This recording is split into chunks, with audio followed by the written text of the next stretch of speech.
आज हम बात करेंगे घरेलू हिंसा से स्त्री का संरक्षण अधिनियम।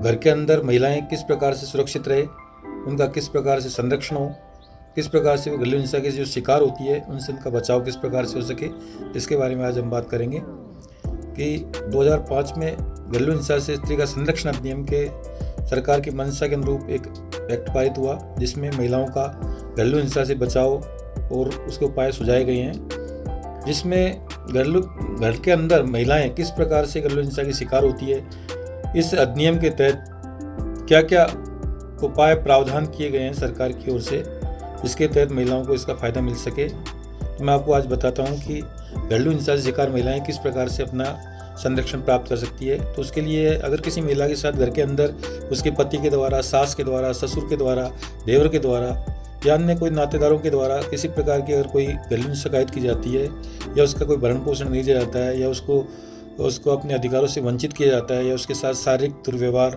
मानसिक दुर्व्यवहार, आर्थिक दुर्व्यवहार अगर किया जाता है, तो उससे वो किस प्रकार से अपना संरक्षण कर सकती है, कानून की मदद कैसे प्राप्त कर सकती है। तो उसके लिए इस जो घरेलू हिंसा से स्त्री का संरक्षण अधिनियम है, इसकी धारा 12 के तहत एक निर्धारित प्रारूप में वो न्यायालय के सामने अपना पक्ष रख सकती है। न्यायालय में यदि किसी महिला के साथ किसी प्रकार की घर के अंदर घरेलू हिंसा शिकायत की जाती है, तो न्यायालय के अंदर वो एक प्रार्थना पत्र प्रस्तुत कर सकती है।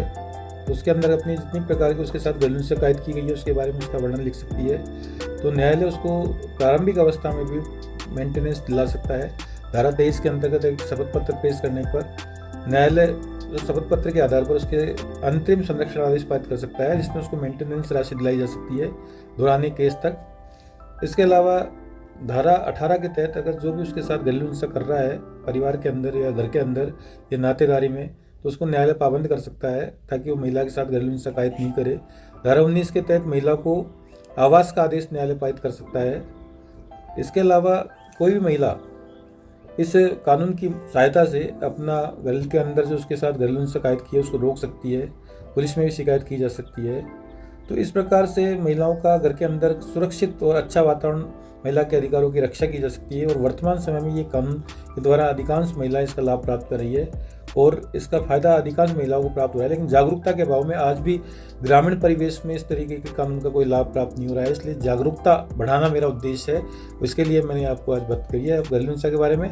आगे इसके बारे में और डिटेल्स चर्चा करें। तो अधिक से अधिक सब्सक्राइब करें, लाइक करें और मुझसे जुड़े रहें ताकि आपको नए नए कानूनों की जानकारी प्राप्त हो सके, आपके अधिकारों की रक्षा की जा सके। एक सजग नागरिक जो जिम्मेदारी है आप निभा सके।